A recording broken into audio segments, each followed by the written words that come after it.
Third date with Brenda? Fancy Italian place. Bill? $200. No problem. The food? Amazing. But then they basically shoved us out. No coat check help, no how was everything, just bye! Next morning, my inbox explodes. 5 emails. Generic thank you for dining, cookbook promo, new location announcement, a 17-question survey, and a 10% coupon that expires the next day. That right there is how most businesses handle customers after a purchase. No warmth, no personal touch, just spam in the inbox. Today I'm going to show you how to be the complete opposite, how to turn every purchase into the beginning of a relationship, not the end of one. We're talking about post-purchase email campaigns that make your customers excited to hear from you and eager to buy again. Here's what kills me about this whole thing.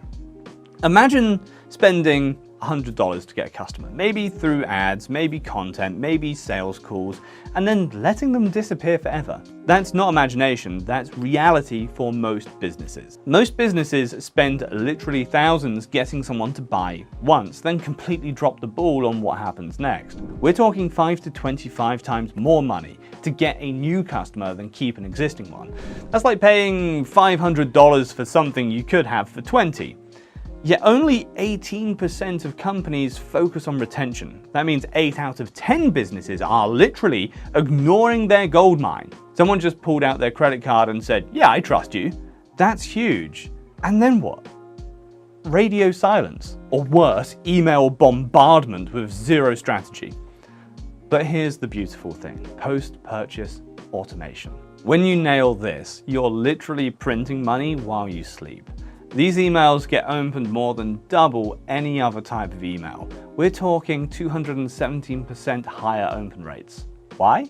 Because people care about their purchase. They're invested, they're excited or nervous. Either way, they're paying attention. Email number 1. This hits their inbox before they even close your website. And psychologically, this is massive. You know that moment right after you buy something online, that tiny voice going, did I just make a mistake? This email kills that voice. But here's what separates amateurs from pros. Don't just confirm the order. This is your chance to make them feel like they have joined an exclusive club, not just bought a thing. Share something unexpected. Maybe it's a founder's personal message. Maybe it's a Spotify playlist to enjoy while they wait. Maybe it's a behind-the-scenes video on their exact product being made. What do you get from this? Immediate trust. Almost 1 in 4 refund requests? Gone. Vanished. And here's the kicker. People who feel good about their purchase spend 67% more in the next 60 days. That's turning a $100 customer into a $167 customer automatically.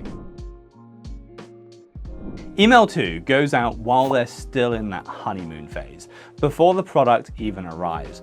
This is your how-to email, but really, it's success insurance. Most people don't use products to their full potential. They use maybe 20% of the features, get frustrated, and blame the product. This email prevents that. You're not just sending instructions, you're painting a picture of success. Here's how Sarah used this exact product to achieve XYZ. Here's the mistake everyone makes in week 1. What's happening in their brain? They're visualizing success before they even touch the product. They feel supported, not abandoned. The payoff?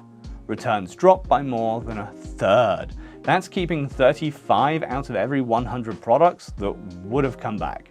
Massive reduction in support tickets, and customers who get results, which means they buy again. Email 3 triggers on delivery day. Most businesses completely miss this golden moment. They are literally holding your product right now. Maximum excitement, maximum attention. This is your moment to shine, and most businesses are sitting on the bench. This email makes them feel like a kid on Christmas morning. You acknowledge the delivery, you celebrate with them, and this is crucial. You reaffirm they made an amazing choice. But here's the ninja move. You also set expectations. Most people see results in 14 days. The first week might feel different. You're preempting problems before they become problems. What you get, 73% open rates. Let me say that again. 7 out of 10 people opened this email. That is insane. Email 4 is where you shift from vendor to friend. This is your enjoy your order email, but really it's about building community. No selling, zero, zip, nada. This is pure relationship building. You're inviting them into your world. Join our Facebook group where 10,000 other customers share tips. Tag us in your photos, reply and tell us what you're creating. What's happening here? You're transforming a transaction into a relationship. They're not just a customer anymore, they're part of your tribe. The numbers are stupid good. Customers who engage with community content spend 3 times more over their lifetime. Triple, not 30% more, 3 times more. They also become your unpaid marketing team, posting about you, defending you, recruiting for you. Email 5 is a genius level strategy disguised as a simple question. How's everything going? But here's what's really happening. You're segmenting your list based on satisfaction. This one email splits your customers into 2 groups, the champions and the problems. Happy customers get one path, unhappy get another. You're not treating everyone the same because, newsflash, they're not the same. This isn't just smart, it's respectful. You're not asking an angry customer for a review. You're not ignoring a superfan's enthusiasm. The psychology is perfect. Happy customer feels heard and valued. Unhappy customer sees that you care about fixing the problem. Both groups trust you more. Email 6 is 2 completely different emails based on their response. Path A, the happy customer. They loved everything, beautiful. Now you ask for a review, a referral, you make it worth their while. Discount for a review, bonus for a referral. You're capitalizing on their enthusiasm while it's hot. These people become your marketing department. Happy customers are 5 times more likely to buy again. Not 50% more likely, 5 times. One positive review can influence hundreds of purchases. The ROI here, astronomical. Then we have Path B, the recovery mission. They're not thrilled, no review request. Instead, you go into recovery mode. Coupon for the next purchase, direct line to support. Personal note from the founder. Here's what's wild. Customers you successfully recover spend double what your average customer spends. They become more loyal than customers who have never had a problem. Why? Because you proved you cared when it mattered. Now we layer in the money makers, cross-selling and upselling. But timing is everything. Cross-selling happens around day 21 to 30. They've used the product, they love it, now you suggest the perfect companion. Bought a camera? Time for a lens. Bought the course? Here's the workbook. The psychology? You're not pushing random products, you're helping them get more value from what they already bought. It feels helpful, not salesy.